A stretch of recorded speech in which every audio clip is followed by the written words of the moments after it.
Selamat pagi. Ada komen bagus nih. Keren banget komennya. Pak Jes, tolong jelasin cara mengatasi hipertensi dan apa aja pantangan makanannya. Ini ini penyakit sejuta umat ini ya. Penyakit sejuta umat. Jes, gini loh.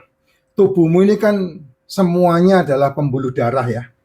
Semuanya pembuluh darah itu mengalir ke semua sel-sel tubuhmu.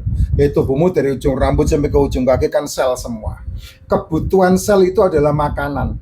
Ya, kebutuhan sel untuk kamu bisa bertumbuh, kamu menjadi besar, untuk memiliki ketahanan, memiliki kesehatan, itu semuanya sel-sel tubuhmu butuh makanan. Nah, di dalam di dalam tubuhmu yang butuh makanan itu kamu harus tahu persis, bentar. Ya, saya kasih lampu supaya lebih terang, Jess. Ya, di dalam kehidupan ini kan tubuhmu, sel-sel tubuhmu ini butuh makanan. Nah, di samping tubuhmu butuh makanan kan butuh oksigen. Ya, makanannya udah jelas. Ada 5 poin makanannya.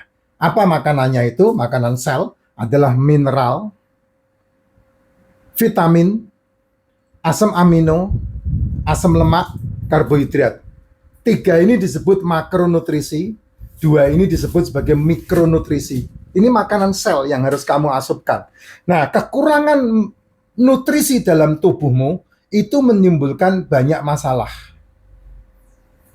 Ditambah lagi, tubuhmu butuh yang namanya oksigen. Air itu salah satu suplai terbesar dalam tubuh. Makanya orang mengatakan tubuhmu itu 80% air. Ketika sel tubuhmu ya yang terjadi di dalam pembuluh-pembuluh darah itu kekurangan suplai nutrisi, kekurangan suplai oksigen.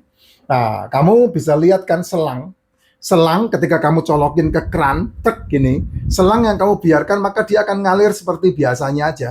Tapi coba selang itu udah sekian lama, ya jorok, di dalamnya banyak lumut. Ketika kamu buka kerannya lebih kencang lagi, maka merebet gitu. Ditambah lagi kamu menyumbat ujungnya, maka akan terjadi tekanan yang sangat tinggi sehingga semprotannya itu kencang banget gitu. Ya, sama seperti kalau kamu kencing lah ya. Kamu ketika kencing biasa kan dia ngocor, begitu gitu kencingnya gitu. Sama seperti itu. Nah, penyumbatan terjadi karena kekurangan oksigen dan kekurangan nutrisi yang terjadi di dalam tubuhmu, di dalam pembuluh darahmu, dan itu adalah akibat dari masalah-masalah yang kamu asupkan melalui mulutmu, dan itulah yang disebut sebagai masalah-masalah metabolik. Nah, sehingga apa yang terjadi? Karena kekurangan oksigen, kekurangan nutrisi, ketika sel tubuh membutuhkan, maka jantung memberikan tekanan lebih besar. Ketika jantung memberikan tekanan lebih besar, makanya terjadilah yang namanya hipertensi itu, atau tekanannya meningkat. Tekanannya bertambah dari 110 jadi 120. Jadi 120 jadi 130, jadi 130 sampai 140. Nah, ketika kamu konsul ke mereka, pasti kamu dikasih obat. Apa itu nama obatnya itu?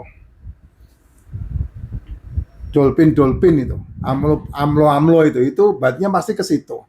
Tujuannya apa? Untuk melebarkan pembuluh darah. Nggak salah, Jess, nggak salah, karena emang kejadian seperti itu. Tetapi ada yang lebih nyaman yang bisa kamu pakai untuk kamu tidak mengalami masalah itu. Saya udah mengalaminya itu. 6 tahun ini saya udah menikmati itu. Apa itu? Kurangi yang namanya, bukan kurangi, atur yang namanya pola makannya. Sehingga pola makan yang sehat akan membuat sel-sel darahmu menjadi sehat. Ya, kelenjar-kelenjar dalam tubuh menjadi sehat gitu. Sehingga tidak ada penyumbatan. Apa sih yang membuat penyumbatan di dalam pembuluh darah? Sehingga ketika kamu kekurangan oksigen, kamu kekurangan nutrisi di dalam tubuh, ketika minta sama jantung dan jantung mensuplai, tidak ada masalah. Gula itu nomor 1 penyumbatan yang paling banyak di dalam tubuh kita, ya, dari makanan masalahnya.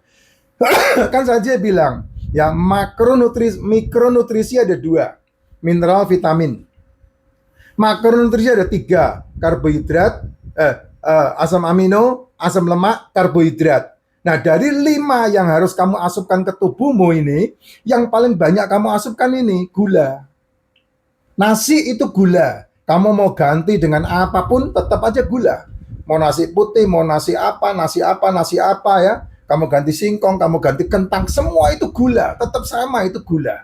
Karbo itu gula. Terus kemudian kamu lebih banyak jajanan itu gula. Ada jajanan yang enggak gula? Enggak ada. Kamu loh bawa bontotan untuk pergi jalan-jalan, yang kamu bawa kebanyakan ini jajanan, gula semua. Cemilan itu gula. Kamu kalau tak ajarin nyemil emping nggak berani pasti. Kamu tak ajarin nyemil mede nggak berani pasti. Kamu mesti cemilannya adalah gula lagi, gula-gulaan, pasti itu. Terus kemudian minuman berenerginya gula juga. Nah, sehingga kebanyakan gula ini maka mengkaramel pembuluh darahmu, sehingga terjadilah penyumbatan. Nah, sehingga ketika kebutuhan tubuhmu meningkat, mungkin karena emosi, mungkin karena pekerjaan yang berat, mungkin karena pemikiran yang begitu dalam, yang begitu kuat, yang harus kamu kerjakan. Nah, kamu butuh oksigen. Dan ketika jantung memompa, bung, terjadi penyumbatan sehingga tekanannya naik.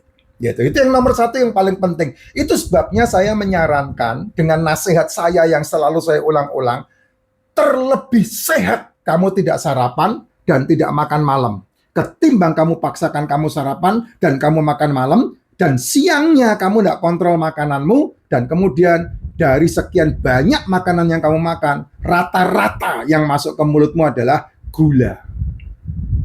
Semua pilihan ada di tanganmu, Jess. Bukan di tangan saya. Saya bisanya bacot begini, kamu ikuti syukur, enggak juga enggak apa-apa, kan mulut-mulutmu sendiri. Kalau saya udah menerapkan, saya tidak sarapan, ini sampai jam 3 sore ini saya belum makan apapun. Sampai jam 3 sore, saya belum makan apapun. Kemarin kami makan, jam berapa ya? Jam 4. Kemarin kami makan jam 4 sore. Saya tadi udah membuat konten, saya makan oka-oka bento.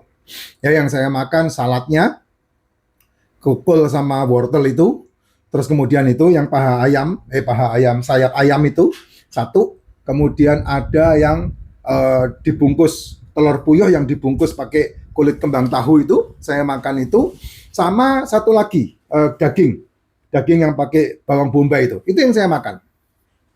Ya, itu yang saya makan, dan tentunya enggak makan pakai nasi. Karena memang saya low karbo, saya mengurangi karbo. Saya karbonya cukup dari bumbu-bumbuan yang saya makan, dari masakan, daging yang dimasak, telur yang dimasak, ikan yang dimasak, seafood yang dimasak. Saya hanya mengandalkan karbo saya dari situ, gula saya dari situ, sehingga saya tidak terasupkan. Mimian saya tidak terasup, kemudian nasi-nasian saya tidak terasup, jajanan saya tidak terasup gitu.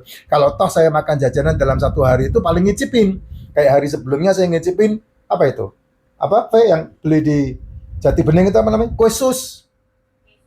Ya, kue sus satu saya ngicipin karena saya suka flanya. Tapi setelah itu enggak. Nah, kayak gitu tuh. Jadi kamu sendirilah yang bisa ngontrol berapa banyak gula yang kamu asupkan ke dalam mulutmu. Kamu sendiri yang ngontrol. Belum lagi kamu suka pergi ke kafe, ya, makan kue-kue kafe. Belum lagi kamu pergi ke pasar, makan jadah-jadah pasar. Bukannya enggak boleh, enggak ada yang dilarang. Tapi kontrol. Karena tubuhmu bisa sembuh, bisa sehat itu kamu yang mengontrolnya, bukan mereka, bukan saya juga. Karena tubuhmu. Ya, nah, kamu dikontrol sama obat atau tidak kan kamu yang memutuskan. Kamu minum obat seumur hidup atau tidak kan kamu yang memutuskan.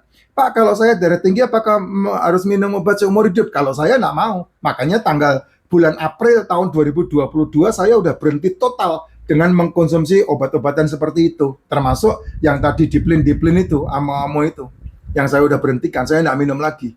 Bisa Pak, bisa, karena saya memakan makanan saya untuk menjadi obat, bukan obat untuk menjadi makanan saya. Dengan cara apa? Dengan cara saya tidak makan pagi, dengan cara saya tidak makan malam, dan apa yang saya konsumsi itu membenahi sel-sel tubuh saya sehingga lancar, nggak ada yang namanya tekanan-tekanan lagi. Gampang kok, minum racikan Makcin, minum D3K2, itu sudah saya selalu katakan itu. Liposomal glutathione, D3K2, MCT, probiotik, propolis, royal jelly, itu wajib. Daripada kamu minum susu-susuan, yang sebetulnya bukan susu, tapi gula. Itu. Nah, D3K2 itulah yang membawa penyumbatan-penyumbatan di pembuluh darah lepas dari penyumbatannya dan kamu sehat.